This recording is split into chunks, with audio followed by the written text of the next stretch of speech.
درگت گیشی تفصیلات دے گے اس میں گمل آئینے سر موجود ہے ماجد علی قریشی. جی ماجد علی قریشی مزید تفصیلات بتائیے گا. جی بالکل، ابھی جو ہے کچھ دیر پہلے کراچی سے آئے ہوئے درگاہ لال شہباز قلندر کی مزار پر جو زائرین تھے وہ جھنگارہ کے علاقے نینگ شریف جا رہے تھے تو جو ہے ڈرائیور کی نااہلی اور غفلت کے باعث جو ہے مسافر کوسٹر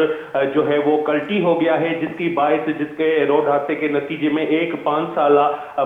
معصوم بچہ جو ہے موقع پر ہی جاں بحق ہو گیا ہے، جبکہ مرد اور خواتین اور بچوں سمیت 15 سے زائد زائرین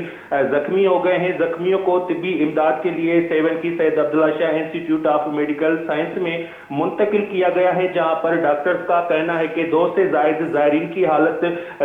تشویشناک ہے. جاں بحق ہونے والے بچے کی شناخت بھی جو ہے 5 سالہ حیدر علی کے نام سے ہوئی ہے، جبکہ زخمیوں میں حسان، تابش، مسمات، روزیہ ناز، علی، انیس، حسنین، حسین احمد، احسان، محمد اسلم، عدنان اور شاہ رخ سمیت دیگر شامل ہیں. زخمی زائرین نے میڈیا سے گفتگو کرتے ہوئے اپنے موقف میں کہا ہے کہ کوسٹر ڈرائیور پٹھان جو ہے اس کی مبینہ نااہلی اور لاپرواہی کے باعث اتنا افسوسناک اور خوفناک حادثہ پیش آیا ہے جو کہ ڈرائیور موقع سے فرار ہونے میں بھی کامیاب ہو گیا ہے، اور اس ملزم قاتل ڈرائیور کو فی الفور حراست میں لے کر انہوں نے جو ہے انصاف کا مطالبہ بھی کیا ہے. جی بہت بہت شکریہ ماجد علی قریشی، رپورٹر وش نیوز 7 شریف. اچھا ہمارا اپڈیٹ کرنے گئے تو 5 سالی چکی ویلے تو کبیران بتا